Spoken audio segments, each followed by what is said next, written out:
Hi there. In this tutorial, we're going to explore the world of eye relation. You'll learn the basics needed to get you started in this fun new plane. So grab your fans and let's get started.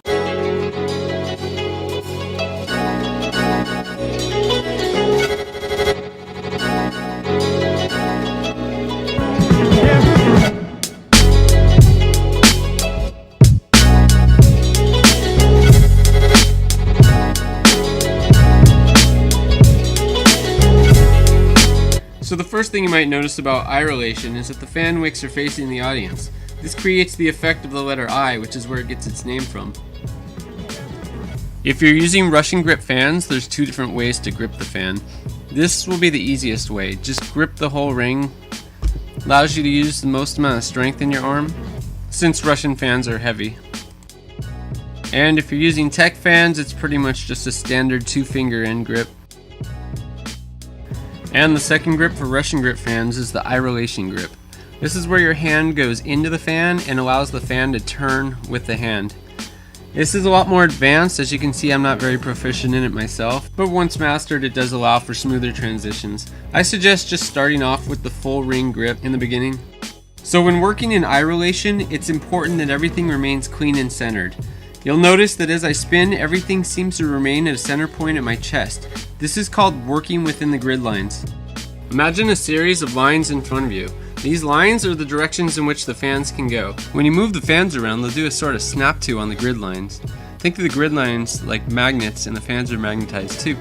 So we're going to cover 3 of the main moves that make up eye relation patterns. They are anti-spins, isolations. This is where you keep one end wick isolated in place while the rest of the fan moves.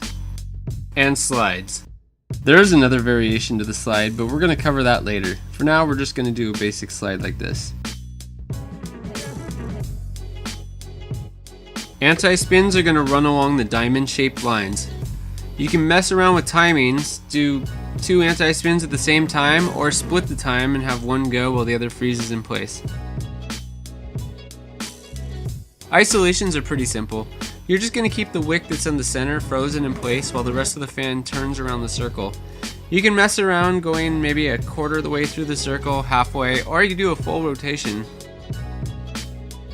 Can't do much with the slides, but when combined with other moves, they look dope. Now that you know these 3 basic moves, I want you to practice moving just one fan along the pathways. This is a good exercise to do to build the muscle memory so you can chain moves together easily. Just like this. Just find your own pathways, put your own combination of moves together. So that's about it. Just experiment with putting different combinations of these moves together and really just drill it. Before you know it, you'll be putting combinations together and not even thinking about it.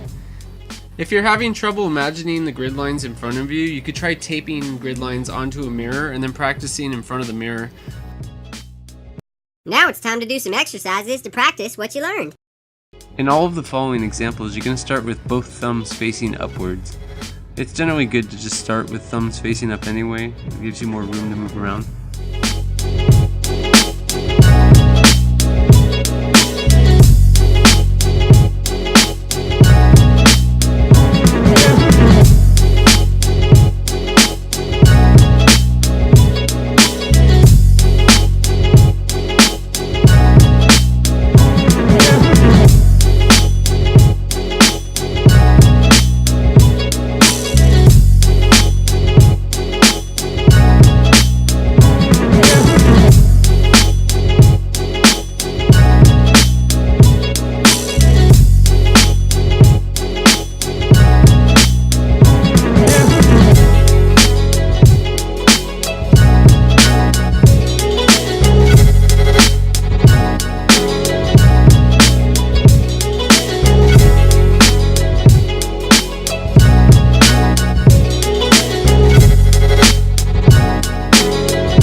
So that concludes this tutorial. Once you feel comfortable with these concepts, check out part 2 where we'll cover some more ways to manipulate the fan and eye plane. If you found this tutorial helpful, feel free to subscribe to this channel for updates on new tutorials.